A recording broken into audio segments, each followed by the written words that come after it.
Yeah, at the end of the day, the Ogre is going to be there with the Bloodlust. That is still going to have a potential impact in terms of buffing up really any kind of carry that Hokori are looking to go for, but I don't know. In theory, it's beneficial. We'll see how it actually plays out, but as you were sort of alluding to, there is a bit of a reason why we don't see the Ogre all that often, but maybe Hokori have cracked the code. Maybe the Ogre's back in 7.29D or whatever the case may be, but it seems a little bit strange for now. But what isn't strange is seeing the Clockwork out on that D2 Hustler's side. That is going to give them quite a bit more in the way of sort of roaming, aggressive potential, more initiation to work with as well. And again, it's going to be 1437-0. I guess we could always see them swap it up. We have seen that Clockwork played in that Pos 5 role, but reactively to that Ogre Magi, I'm assuming we're going to see him in that lane. And the Kunkka pick from Hokori, it's decent. It's something that I've really seen sort of flex its muscles in a lot of different lanes. It feels like it's a little bit early, but with the bans already sort of on the board for both sides, it does feel like there aren't too many heroes in the pool that could really punish it. So this Kunkka does feel honestly pretty nice. It's one of the old counters to the Invoker. Not as bad a counter anymore because you don't have that Tidebringer deny, but it definitely feels like you're going to be able to have your time in the sun. You're going to be able to set up, have your Tusk come mid. It's going to be a pretty easy kill for the side of Hokori, whereas Papatuti does need to be very careful. If he does let himself get X'd up, it should just spell his death, especially if he misses the Tornado, which is something that Tusk, you could definitely dodge it out with the Snowball. It's something you have to be a little bit afraid of. Whereas meanwhile on the D2 Hustler side, you don't really have that save for Papatuti as of yet. Ideally, you would want Devilam on like a Centaur, something like that.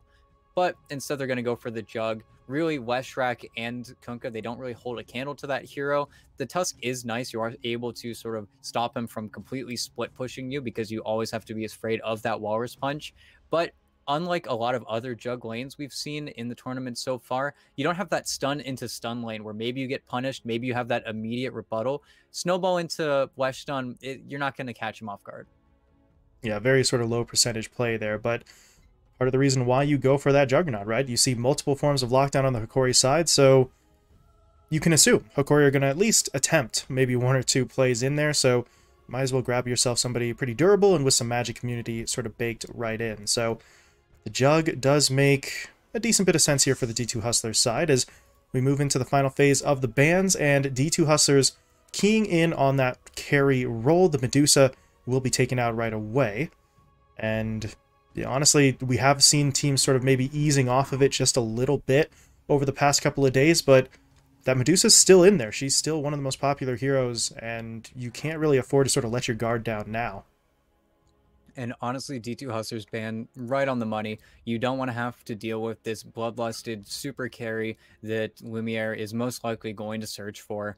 I don't think that D2 Hustlers, they're going to be looking for something for Divine Llama to play. But at the same time, Hokori are on the nose with their bans, taking out the Darks here with that earlier Oracle ban. It would be pretty troublesome, especially giving Theban that little bit of damage. It would just get the Iron Shell, TP to a lane, maybe get a cheeky kill. And that's the sort of kills that you can't give up, because I feel like now you sort of have shown your hand. D2 Hustlers have made the call that this Leshrac is sort of slotted into that off lane position, and that makes their lineup feel pretty bad versus what D2 Hustlers have sort of stacked up.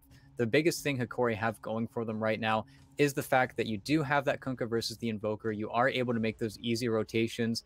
But again, if Papatuti plays a little bit safe, that's really the highest percentage play that you have. You have an Ogre Magi 5. You're not really going to be seeing those really early rotations. I think there are very few times where you're going to see the ganking Ogre have a successful rotation. Yeah, he's in a weird place sort of as a hero, right? With the stun and the slow, you sort of think, yeah, maybe he can make some plays like that, but doesn't quite have the mobility to sort of make that happen either. But we'll see. Hokori could try for it, even if it might be a little low percentage in terms of that success rate, as we see the final picks coming through. D2 Hustlers grabbing themselves the Slardar for Davai Lama, while Hokori are going in for that position 1 Templar Assassin again. And it makes sense. It feels really good, especially versus the Juggernaut. If you spin on Jug and you don't have enough armor, you don't have enough items, you're just going to die. You're going to die to the meld, and there's not much you can do. And almost doubling down on it, you have to be a little bit cautious if you are D2 Hustlers. If you lose a fight near the Roshan pit, you are just going to sort of bleed everything out. And while you do pick up this Slardar does feel like one of those heroes that you really only pick when there's nothing left in the pool. It's not the best lane counter versus the TA. It feels like Lumiere will have sort of a freebie this time around, where in the previous game he was playing TA, he was playing versus that Saberlight Magnus, I believe, and he sort of just had a free time. It was a farm fest, maybe got one solo kill, but you can definitely see this TA get shut down in sort of the mid game. It really is just for, I think, that Jug matchup where you are putting out a lot of damage, and it is one of the few heroes that can kill that Enchantress, but we've seen this TA fail before, and it isn't a free game by any means. And we'll just... Excuse me, that's a bit of a mistake there. Sorry, folks. Showing you behind the curtain for a moment, but yeah, it is certainly going to be interesting for that Hokori side. I'm thinking now about that Ogre just a little bit more.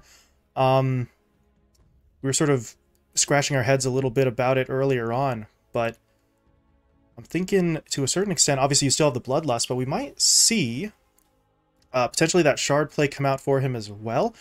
Could give a little bit more leeway to the likes of heroes like the TA, the Kunkka, the Lesh even, who are going to be sort of diving effectively face first into those fights. So I don't know if that's really a big enough draw to have picked up the hero anyway, but just sort of racking my brain for a little while trying to figure out exactly what the game plan could have been for that Ogre other than just taking it because they wanted it. I'm not really sure. It's a little bit of a mystery there. And especially when you are playing where you don't have that save, you don't have that hero to sort of sit behind Vitaly, and really it's going to fall on the shoulder of El Misha, where you need to be very cautious. If you use your snowball, you aren't being very proactive with your plays, then you could lose the Leshrac in a lot of these situations. And we do see Vitaly on at least a hero with a little bit of agency. The best example, of course, was in that first game of the day where Saberlight was on the DK, where you just very simply, you have one spell that gets you a tower, and you're always going to want to push that advantage. And to that point, I think Hokori have learned their lesson. But at the same time, seeing Vitaly not on a hero that is going to be able to get as active, we usually see that he likes to rush mech as well whenever he plays this hero. He doesn't like going for that Yule Scepter. I'd love to see him build towards that, just because his team is going to be all on El Misha and Analog. And I feel like we say that a lot on this Hokori side when Vitaly is sort of put towards that sideshow. And while they are really good players, sometimes it's just a little bit too much for them. Yeah, you can't really put everything at the feet of one player or two players in that instance that consistently and expect perfect results every time. But to a certain extent, it's unavoidable. Teams are always going to have that sort of player who leads the squad, whether it's by choice or not. So we'll see. Analog's going to have to play well. Omisho's going to be put in a big spot, but I don't know. Vitaly on this Lesh, there's hope for it. I certainly see the benefit, but as we were sort of talking about in the draft, it always does feel like Vitaly does best when he is allowed to sort of run wild, push forward, be the initiator. The Leshrac doesn't quite have that same draw in this game, but just because he's not maybe playing to the normal style that we are sort of used to doesn't mean that it can't be successful, but it does make for a rather interesting scenario as we do have Yuma reconnecting to the match, and we are going to get things back underway with D2 Hustlers pushing their way into the south side jungle. This entire maneuver, though, already scouted out by the Sobs ward, so I don't think Hokori are going to be taken by surprise here unless they want to try to lay some sort of trap, but they're not really in a position to do so. Maybe this trio here could push south if D2 Hustlers kept on going forward, but at this point they're too grouped up to really isolate a singular target. But they're getting pretty close.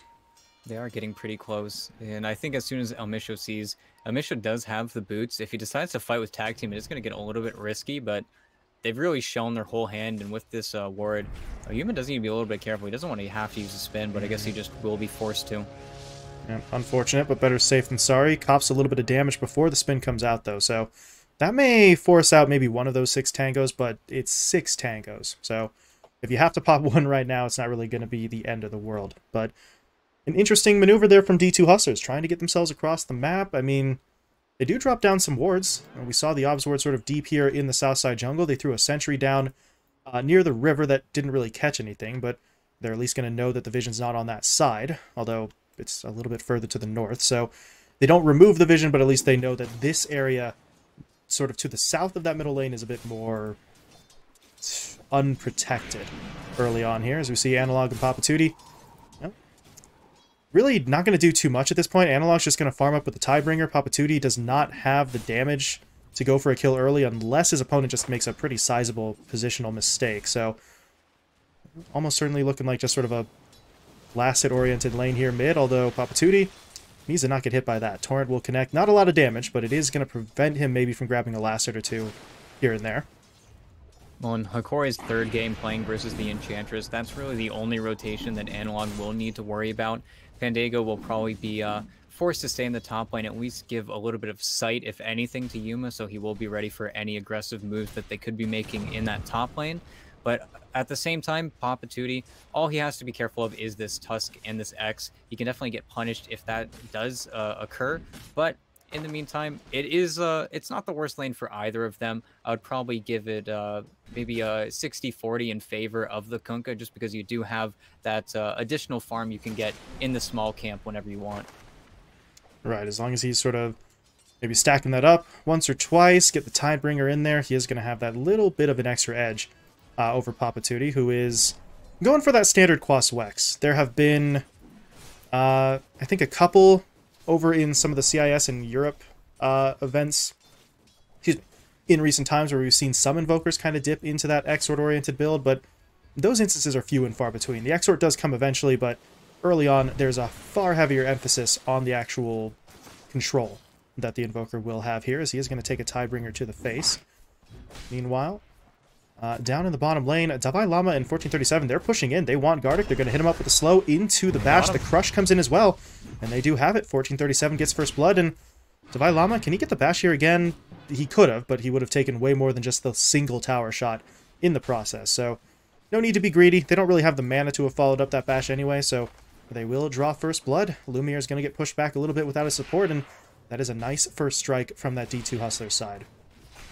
And unfortunately, that is one of the benefits of this Enchantress. You have that attack range. You are able to... I don't even think in that situation he had a creep. He's still waiting to sort of get these camps unblocked. He had to use 2 sentries, unfortunately, there. But if you're able to get through that refraction, maybe you can make an attempt on the Lumiere. But that's sort of the issue with this Ogre Magi hero, where you do have 7 armor, you do have 700 HP, you're very tanky, but if you get caught in a creep wave, slowed up, you are not fast. You are not getting out of there by any means.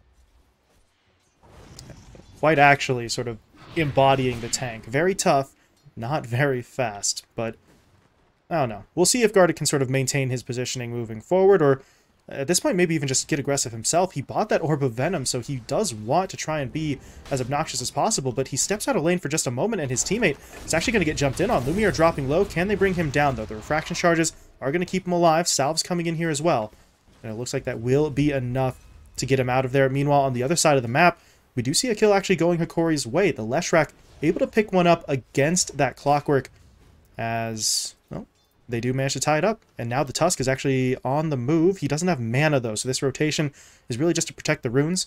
Not really going to be able to make a play, but he does actually take the water rune himself, so could have stuck around to try and go into Papatuti, but it looks like instead he'll just return to the top lane. And it's a nice swift move. You get a little bit of that mana back that you honestly need on the Tusk, because you don't want to be forced back. Oh, Gardic went down again bottom. Another death. 1437, same play. I think he still doesn't have a creep. That's just the enchant and the damage between himself and Davai Lama, so this is getting a little bit concerning. The Ogre not exactly playing the role that he needs to be in this lane, and I mean, the Enchantress is making plays without the creep. Now she does have the Wild Wing Ripper, and 1437 is sort of keeping tabs on the middle lane. We're not going to see the full rotation, but when you're that close mid, you might as well at least sort of take a look, but Analog's too far back to make that attempt. So instead, here comes 1437 returning to the lane. He's going to run directly into Lumiere. Not really sure there's a whole lot he's going to be able to do here, but he can at least push the TA back a bit, try and use the Wild Wing Ripper for some extra damage, and again, just be that sort of disrupting nuisance for as long as he can. And while you weren't able to necessarily farm up with this creep, you gave Davai Lama pretty much 4 creep waves under tower. The spot lane has been a massive success for that Slardar. Davai Lama has had really a completely free time and 2 kills to boot. Yuma, so not fun here. He's blocked off by the ice shards, and they are going to be able to bring him down.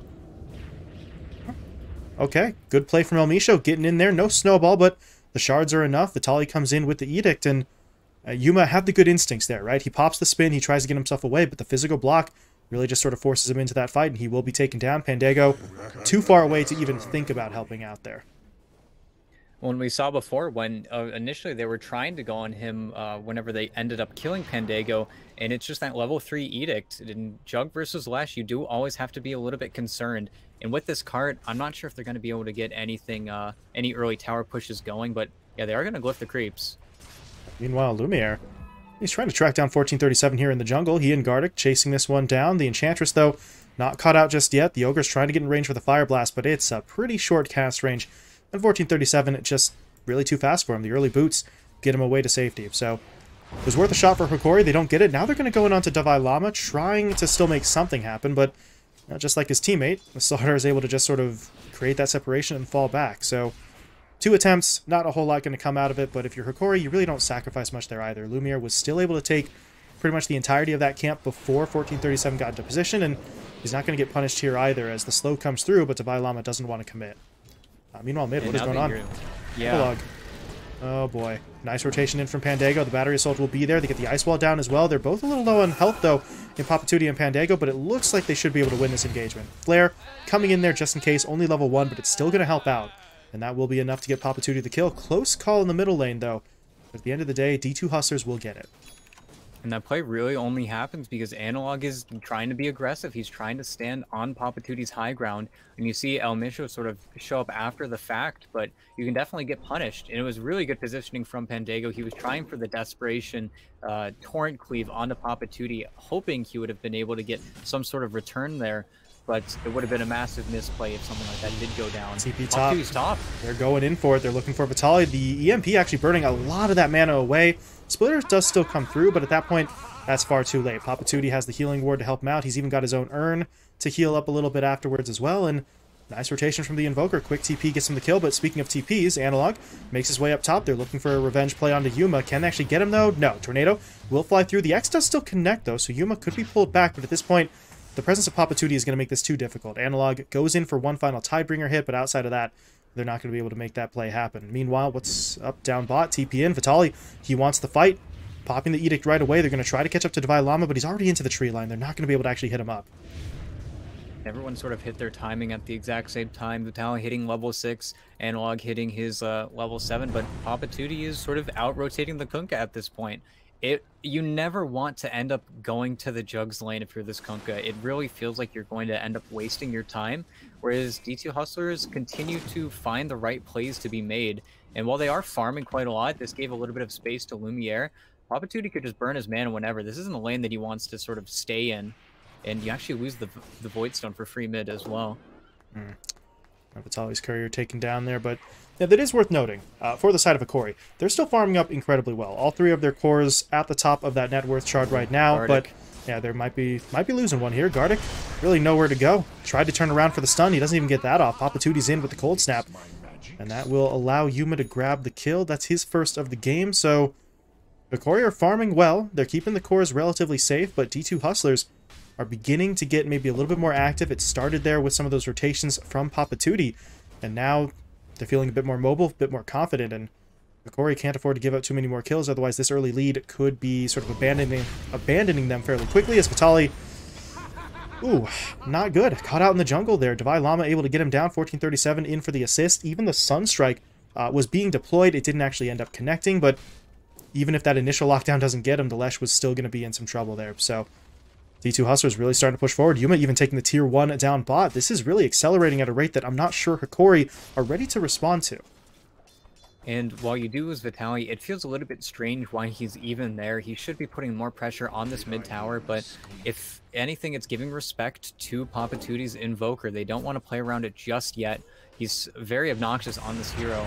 And actually, here comes the Tusk. Here's the collapse. Yep, they've got it. 3 heroes in, a 4th coming over as Gardic will make his way to the fight. Not going to be needed, though. Hokori able to collapse in onto Papatuti, and they do get that kill. That is a big one now. Can they turn it into objectives? The Leshrac doesn't have the Edict up for another 12, but they could push for this tier 1 tower. 1437 is nearby, but I'm not sure his presence alone is going to be enough to save this. But Davai Lama, he's in the area as well, and I think that's going to be enough for Hokori to sort of second-guess this initial push forward, as they are going to start backing themselves away.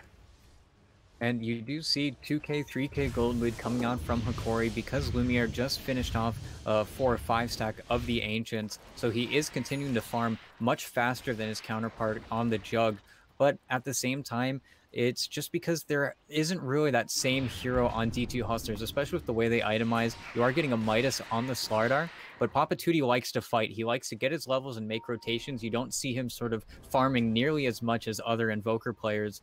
And if they can find more plays, that's really how he gets his farm. And oh, here we go. Nice hook in from Pandago, catching out onto the Templar Assassin. Meanwhile, Papa Tootie does drop down the EMP, but that is a very nice snowball actually to dodge it all out, but they're still stuck in the middle of that damage. Deafening Blast coming through, spin from Yuma right on top of them. Now Hokori will lose too. Pandago does have to give his life, but so far it's a favorable trade and they may not be done. Analog taking some damage. Gardic though in with the stun, locking Yuma down momentarily, but Divine Llama is now pushing forward. Going in for the crush. Torrent though actually going to turn him back, and now with Lumiere's damage, I don't think Divine Llama actually wants to be here. He's going to try and fall back. Gardic though, able to hit him up with that Fire Blast. Will it be enough though? No. Divine Llama still falling back onto the high ground, and at this point Hokori don't want to chase further forward. They know there's about 3 or 4 heroes hanging out at the top of that ramp, so that is going to be the end of it as we do break this one off, but I believe that is a 2-for-1 trade in the D2 Hustlers' favor. Yes, it is. 670 gold going their way. And it's a really, really good ice wall coming in from Papa Tootie that punishes the snowball save that honestly felt really good, but he was just there with another spell already to punish them. And again, you're sort of getting that gold lead, and that's really the way that you have to, especially now that you have a Spirit Vessel on Papa Tootie. You want to get aggressive, especially on this Kunkka where that boat might not be enough to save a hero getting gone on. Playing on Vitalia as well would also work because, again, you play Leshrac in this sort of easy-to-predict style where you're going to be running at towers, you're going to put yourself at a little bit of risk, and then it's up to El Misho. And even if he saves, you have to be so careful because you do have those cogs, you do have that ice wall, and if you get sort of caught out here and there, you are going to fall behind, and that's where Lumiere is really going to need to really pick up the slack. But up until he gets at least a few more items, you're playing this TA, you're not going to be able to make those rotations. He does have the Deso finally, though. Yeah, just now getting enough money for that second hammer, but that gives him the stats, that gives him the damage, it still leaves him lacking that mobility. So Blink Dagger could come out for him, or... Oh, they're pinging him out.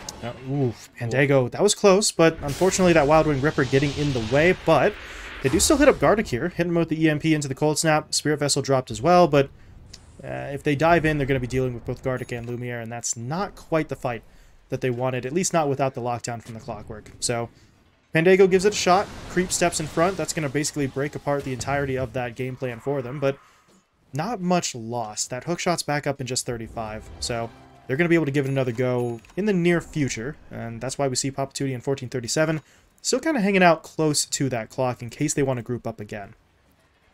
Well, now Vitaly having his Yule Scepter, we might see them smoke up. We might see them trying to make that aggressive play. El Misho has also prioritized his game. While it has been sort of quiet, he's been involved in 3 of the 4 kills, but already having pretty much almost a Blink Dagger. He's about 600 gold off, but really is nothing at this point. But we're going to see a clash in the mid lane. And El Misho is in a really bad position. Yeah, that's a little too far forward, and that snowball is going to take him even further forward as Divine Llama going in for the bash. He's got the Alacrity on him, but here comes the Ghost Ship. That's going to sort of break this up at least a little bit, but El Misho's still in some trouble. Meanwhile, the Clock actually hooking into the river, so he is looking to start a sort of secondary fight here, but, well, there's really no one to back him up. Yuma was there, but they don't really get a whole lot with that Omni Slash, and that kind of felt like it was a little bit too much. They do get El Misho further to the north, but it turns into a 1-for-1, but we're not done yet. Lumiere hit up by the Spirit Vessel into the Meteor. The Deafening Blast even deployed as well, and he's just going to go down.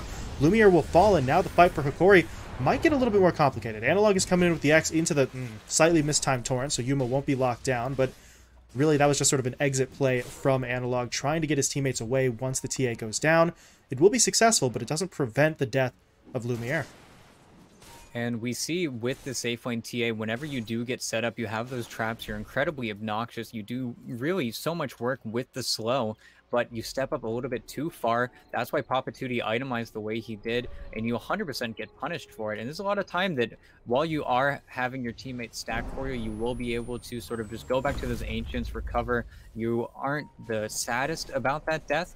It doesn't feel like it was necessary. It feels like you could have backed off just a little bit sooner.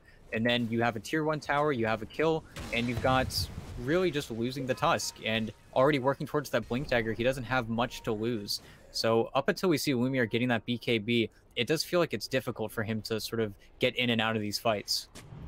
And it does look like Lumiere is going for the blink first and then the BKB. So he needs both the durability and the mobility, but you can't exactly work towards both at the same time. So he is going to have that blink if that is in fact what he's going for, which I assume is the case. Otherwise he probably would have purchased one of those components already. But the blink alone may not be enough. We've seen Papatuti in here pretty spectacularly. They can burn through those refraction charges fast enough. Theban, top. Is he going to get out of here?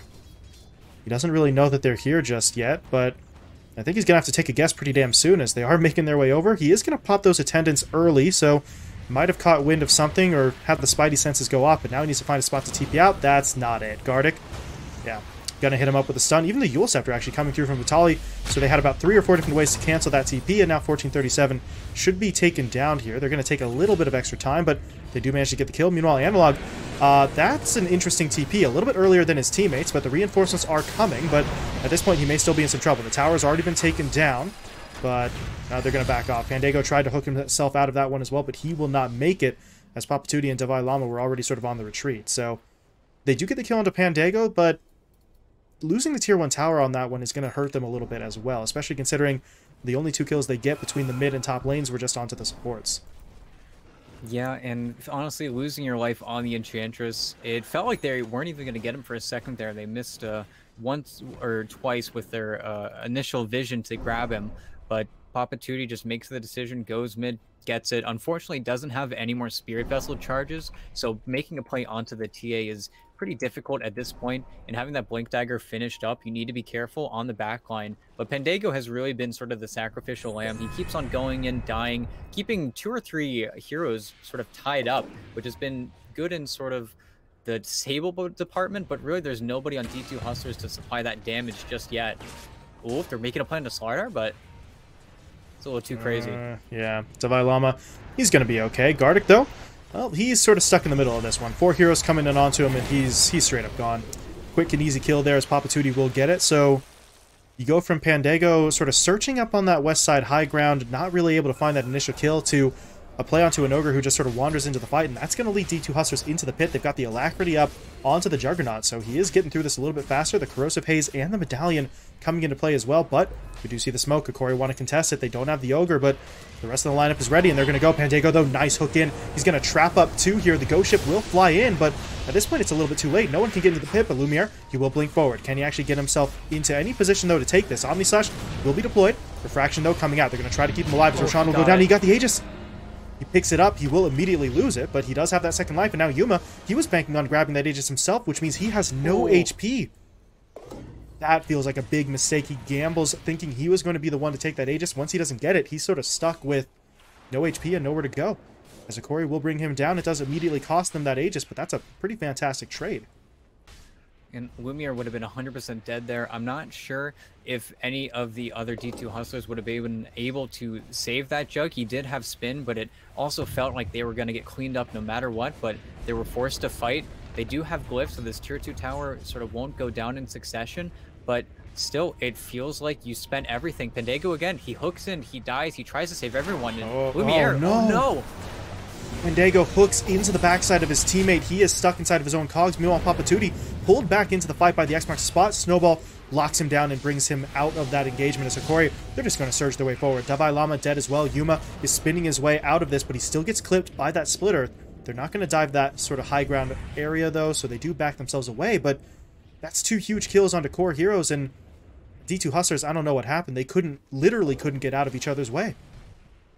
And not just that, but Pandego, again, you can't really blame anyone in particular there, but you get these traps set up from the TA, you get to sort of see them flood into this tier 2 tower. They feel like they can defend it, even though they don't have any of their abilities, really, and they get punished for it, especially with Davai Lama's build. He doesn't have that Blink Dagger, he doesn't have that mobility. He's gone for this Midas BKB, which definitely feels good, but it feels like you're keeping ahead on the Slardar, but everyone else on your team is really starting to fall behind as Yuma and Papatuti, while they are trying to sort of keep up there, especially Yuma trying to finish this Scotty, Papatuti is still working towards his BKB. Yeah, when the Slardar is the highest net worth hero on your side, about 20 minutes in, you do have some concerns. Pandego, though, nice hook shot this time, able to connect on Misho. Will be buying some time with a snowball, but I don't think he makes it out of here. He had the blink, but it will be canceled by the damage, and Papatuti will bring him down. So, good play from Pandago, trying to sort of make up for the earlier misfire. It does net them a kill, but they're still down by 6k at this point, so D2 Hustlers are going to have to sort of climb their way out of this hole. And once Lumiere has that BKB, I really feel like they need to farm and wait to take the next fight. They need to force that BKB. Omni Slash is not the best versus these refraction charges. You really need to bide your time. At least there isn't an Aegis on the field anymore. If there was, then Hokori would probably be getting even more aggressive. But BKB finished up on Analog as well. It really is difficult for the Hustlers to find an in at this point, because really it is just Pandago getting the initiations off up until we see any form of initiation or something coming in from the Slardar, and he's going AC next. He's even just itemizing to sort of tank up and deal with the aggression that's coming forward. There is going to be nothing coming out from Hustlers. It's going to be Pandago and Papatuti sort of putting the team on their back at this point.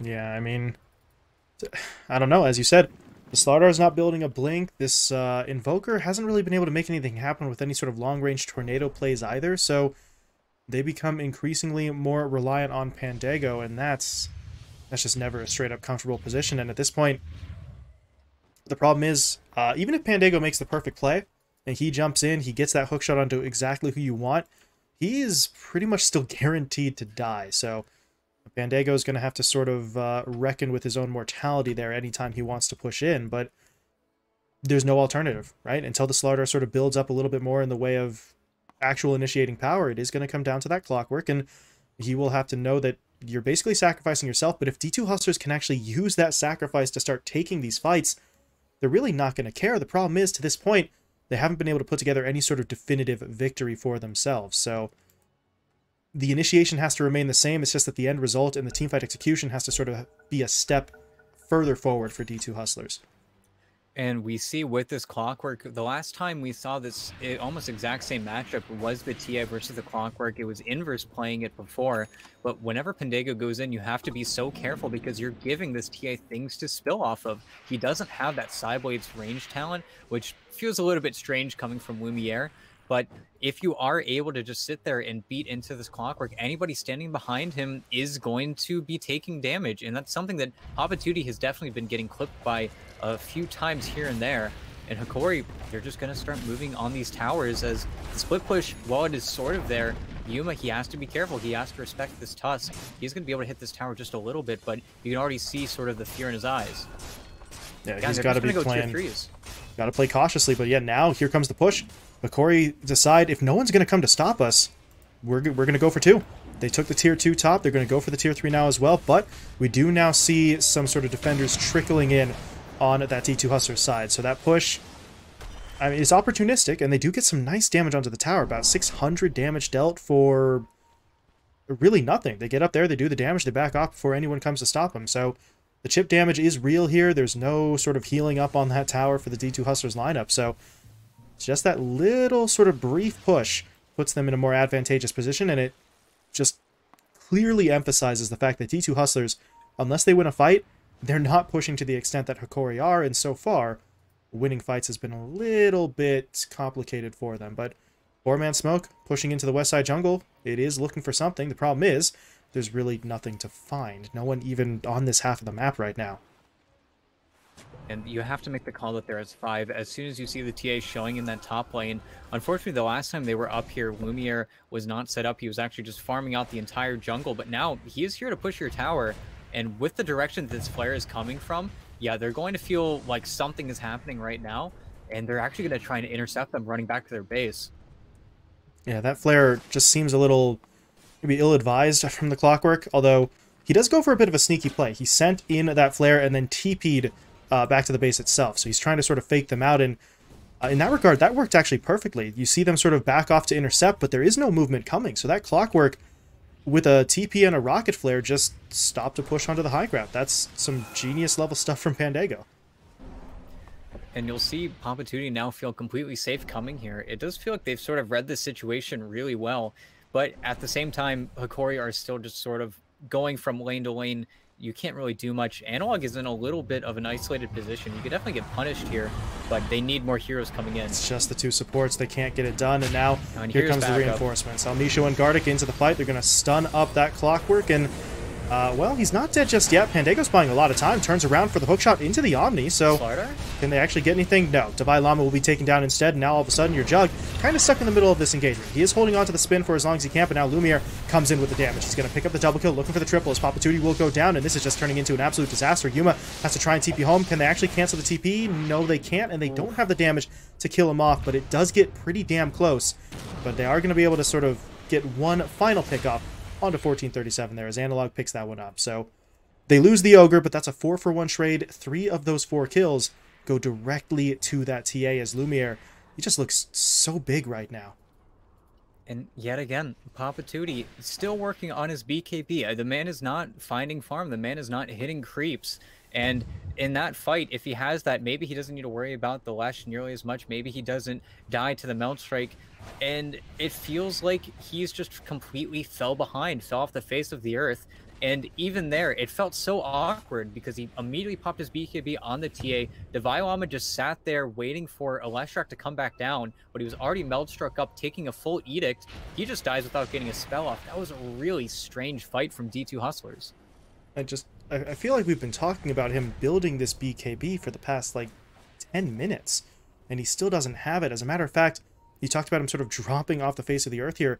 Papatuti's net worth, it's lower than 1437's on the Enchantress. This is unacceptable. Papatuti's got to get himself going. They need to try and create some space for him, and he actually needs to take that space. They're not going to be able to get it done if your Invoker is this far down that net worth chart. They have to create some space for him. And I feel like he's just being a little bit too reactive. He's been TPing to a lot of these fights. He's been TPing to a lot of these lanes. He does have it now, but he's just going to be a target. You don't see him going for that Solar Crest that we did see him go for yesterday, where maybe he has a little bit more armor to work with, a little bit to sort of survive the TA. Nobody on his team really has that in the works except for Divine Llama building towards that AC, but I think Pandago's just dead again mid. Yeah, he is going to get taken down here. No way out for him. Papatuti and 1437 in trouble as well. Papatuti, though, will pop that fresh BKB, so he's going to be okay for now, but this isn't exactly a situation where they're immediately going to be able to reinitiate, although Pandago, he did buy back. If he can get the hook shot, maybe they can catch Hokori, get some sort of exit kills here, but he's not going for it just yet, and at this point he's getting so far away from his teammates that even if he does connect with the hook, I don't think that they were going to be able to follow it up. So the buyback isn't really going to accomplish too much. I suppose it is enough to maybe convince Hokori that it was time to back off, but that's a decision that they really choose to make. I don't think it's one that Hustlers forced out of their opponents. And they're going to blink into the pit. He just flared, I think, nothing. And, okay, the Sunstrike will scout it out. This is a fairly early Roche spawn. I don't think they know about Lumiere, though. He's just going to sit in the pit. He's going to start it now, too. Yeah, that Clockwork nowhere even close to the true side talent on that flare. So they don't know Lumiere's there. They do know now, as Yuma will push his way forward, but Lumiere pops the BKB. El Nisho blinks in, goes for the Walrus Punch. They've isolated Divine Llama. Can they bring him down in time? The X, not going to pull him back thanks to that BKB usage, but at this point, Divine Llama is pretty much out of the fight. Pandago, though, actually going to hook his way in, but where's the follow-up? There's really no one else here right now. Yuma trying to get into position, though, looking for the Omni, but he's not going to get the opportunity, so instead, they turn their gaze towards the Roche pit. They're going to make their way forward. Hokori, though, they don't want to give this up. They're moving back in, hanging out in that sort of water line as Gardic. He's just going to sort of charge forward. Yuma, though, already popping that spin, pushing his way in. He's got the Aghanim Shard to buff it up, so Gardic taking even more damage than he would normally expect, but he's still not dead somehow as the Ghost Ship flies through. Lumiere, meanwhile, trying to take advantage of that double damage rune. Yeah, he's looking for the kill. Papatuti dropping low. Papatuti taken down.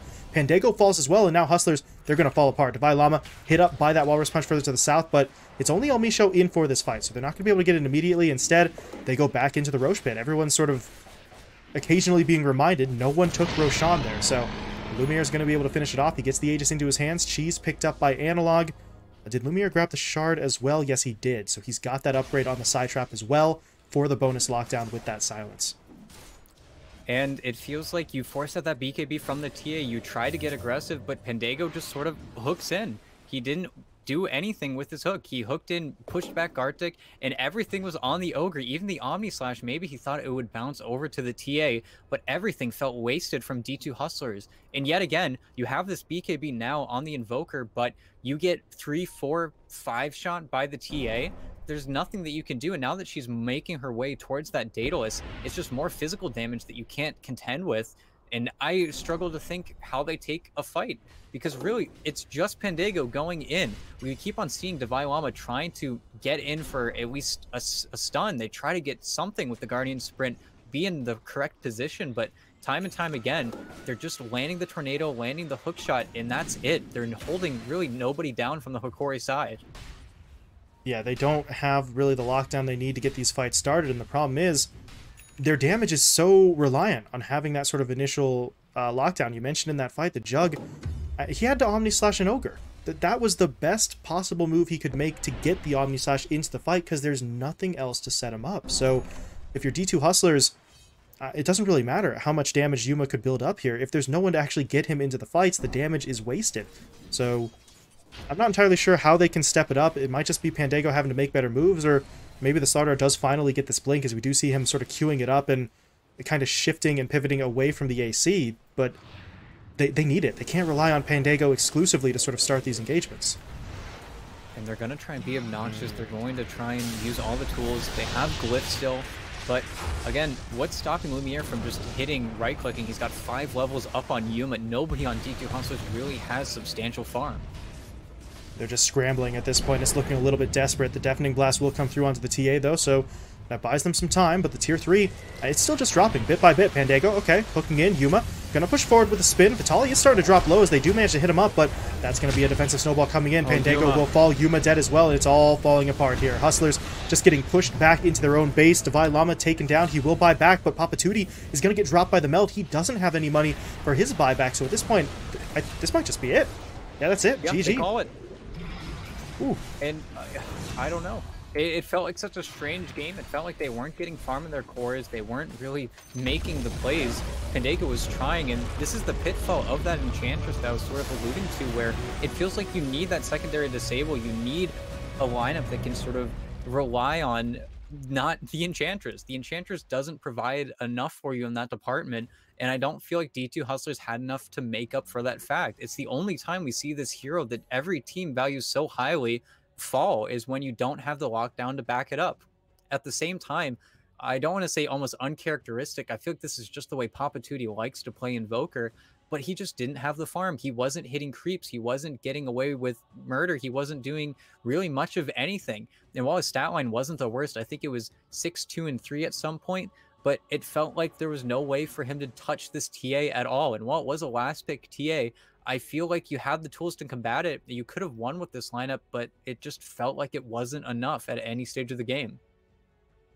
Yeah, I think some multiple issues sort of compounding here. Yuma obviously didn't manage to get the setup he needed. Divine Llama with the item build maybe wasn't as dynamic as they needed him to be. And Papatuti, as you said, just straight up didn't really farm enough. So some struggles for D2 Hustlers. Not exactly all on the same page here in Game 1, as they do end up suffering that defeat. Hokori, though, bouncing back. 0-2 loss at the start of the day to Undying sort of put them in a bit of a bad way, but they respond pretty much perfectly here. They're able to get themselves that first win of the day. They get a point on the board. The question now, can they take this newfound momentum and push it further forward? The chance at a 2-0 sweep is, well, sort of in their sights.